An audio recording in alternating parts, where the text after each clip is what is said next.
Ora ngira. Bocah kaya pring ngene kok. Sik Kondange Pripun to? ngarane kaya pring iki maksude piye? Lah iki lho. Bocah cilik jlirit. Lah kula emang pawakane nggih ngeten iki lho Pak De. Pawak.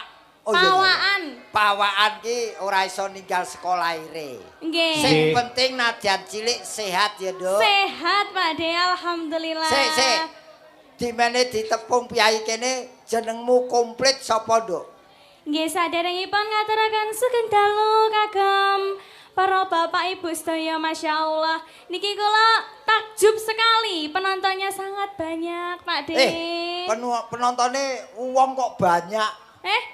Maksudnya niku akeh banget akeh banget ngoten lho Pak De. Lagi ampun banyak. Lagi awet saking mriko wau sampun. Iki ora mung saka desa kene uga desa tetangga padha mirsani bahkan di luar kecamatan pun sami. Saka Blitar enek, saka Surabaya enek. Nggih, lengkap sangat nggih, Mas. Saka Jember enek. Dadi iki cucuk karo Pak Junedi ling gelar tontonan bengi. Amin. Nggih, alhamdulillah. Nggih, jenengmu sapa jenengmu? Kula Lintang Kairo. Komplite.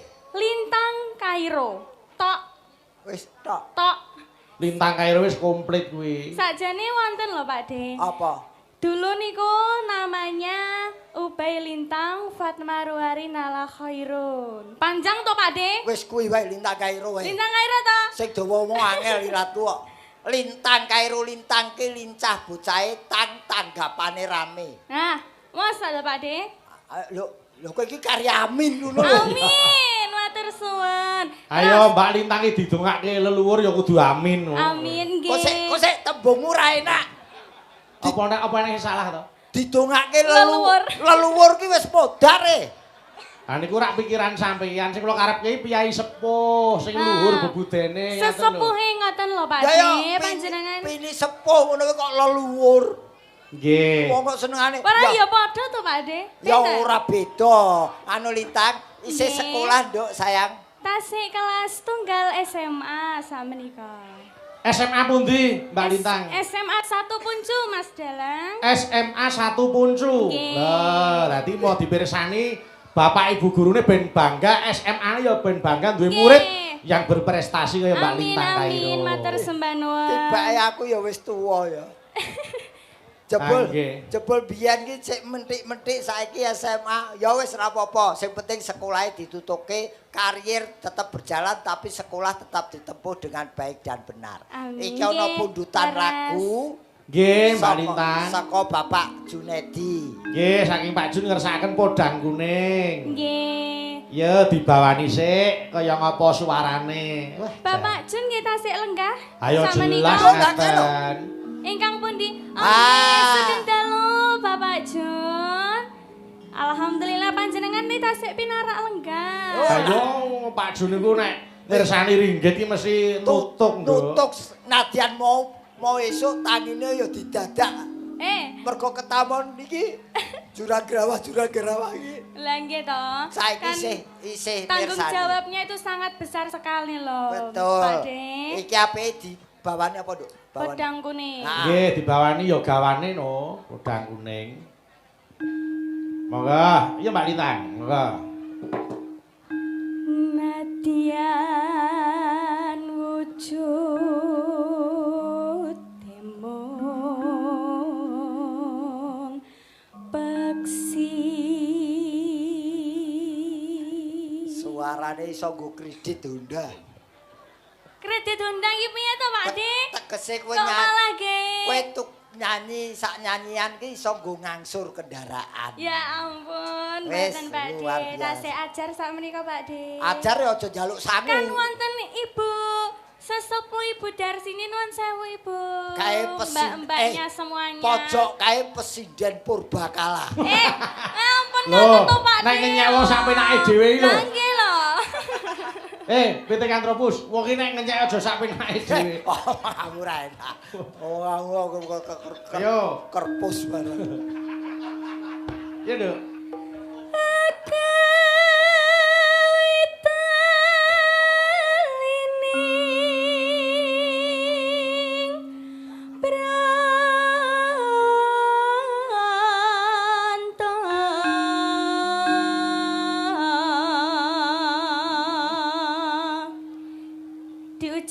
mugi Pak De. Apa? Kula dereng maaf-maafan kalih piantun pundi?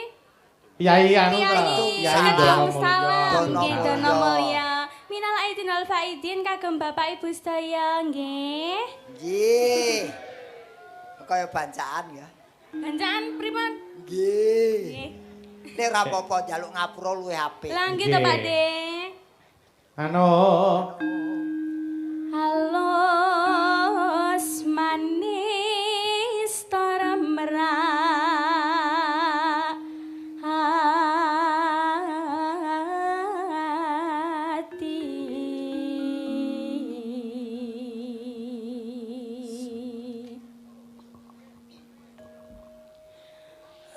Selingkan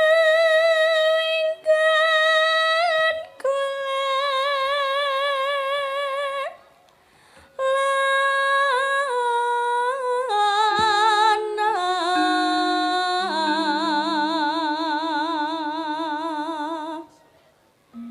golek isi podang jenar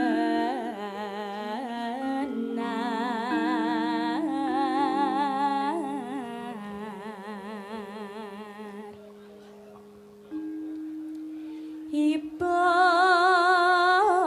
bunga ing atiku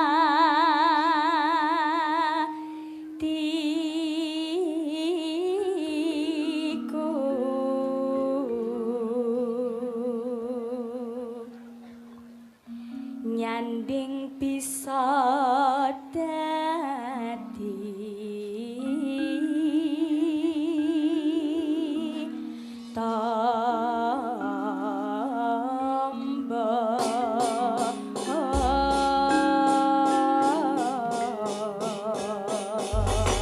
rampung bawa, yo buka celuk sak langgame. Monggo, Nduk.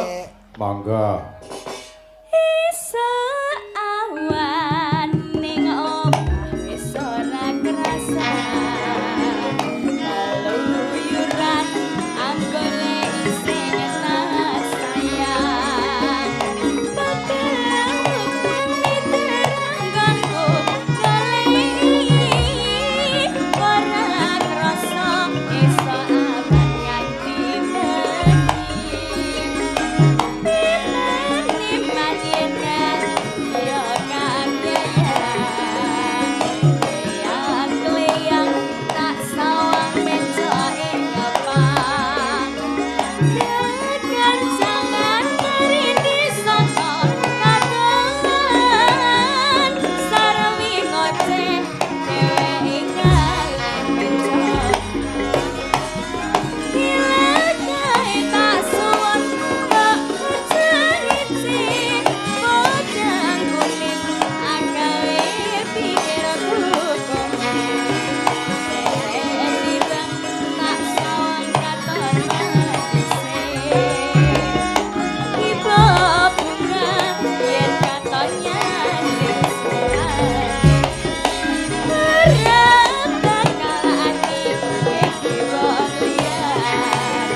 Omahe Gondomino.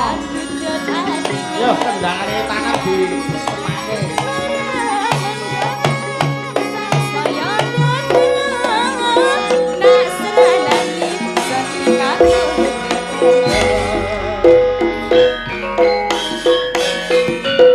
Bumle.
Alhamdulillah.